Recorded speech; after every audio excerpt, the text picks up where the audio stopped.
روزہ رسول کے اندر پردے تبدیل کرنے والے شخص نے کیا دیکھا؟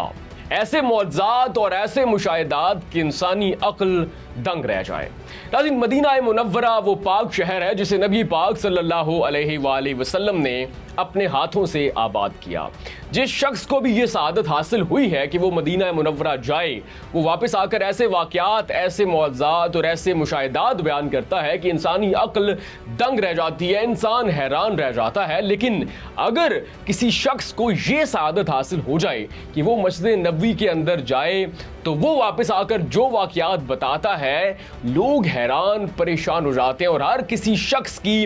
یہی خواہش ہوتی ہے کہ اللہ ہمیں بھی یہ سعادت نصیب فرمائے۔ ناظرین، ایک ایسا شخص بھی ہے جس کو یہ کام ملا کہ وہ روزہ رسول صلی اللہ علیہ وآلہ وسلم کے اندر جا کر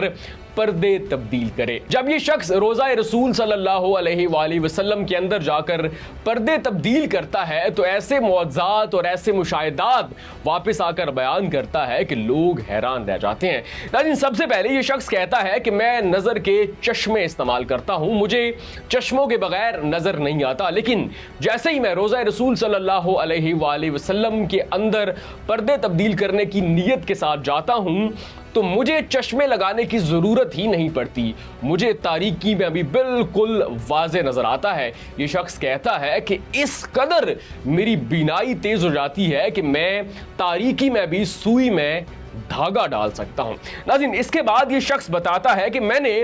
دنیا کی بہترین سے بہترین خوشبو استعمال کی، عطر خریدا، لیکن جو خوشبو روزہ رسول صلی اللہ علیہ وآلہ وسلم کے اندر سے آتی ہے، جو خوشبو میں نے وہاں پہ محسوس کی، ایسی خوشبو مجھے کسی بھی مہنگے سے مہنگے عطر میں محسوس نہیں ہوئی۔ اس کے بعد یہ شخص کہتا ہے کہ مجھے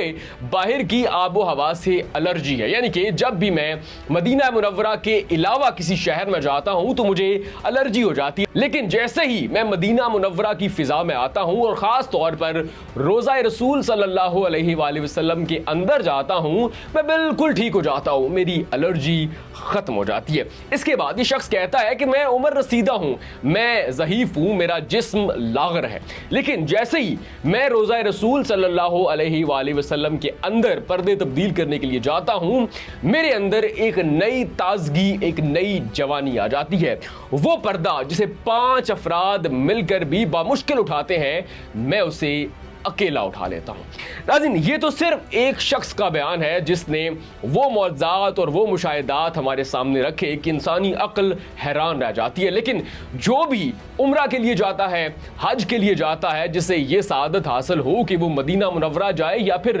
لیکن اگر کوئی ایسا بھی خوش نصیب ہو جسے روزہ رسول صلی اللہ علیہ وآلہ وسلم کے اندر جانے کی سعادت حاصل ہوئی ہو، تو جو معجزات وہ بیان کرتا ہے وہ انسانی عقل کو بالکل حیران کر دیتے ہیں۔ ناظرین، مدینہ منورہ دنیا کے اندر ایک اور منفرد دنیا ہے، یہ معجزات کا جہان ہے، وہ شہر ہے جسے نبی پاک سرور کائنات صلی اللہ علیہ وآلہ وسلم نے خود اپنے ہاتھوں سے آباد کیا۔ بہت سارے لوگ ایسے ہیں جو کہ مدینہ منورہ جا کر شفا پاتے ہیں۔ ناظرین، ہمارے ناظرین میں سے بہت سارے ایسے لوگ ہوں گے جو کہ ابھی حج کی سعادت، حج کا فریضہ ادا کر کے واپس آئے ہوں گے، ان کے پاس بہت سارے مشاہدات، بہت سارے معجزات ہوں گے، تو اپنے جو مشاہدات ہیں ہمارے ساتھ شیئر کرنا مت بھولیے گا۔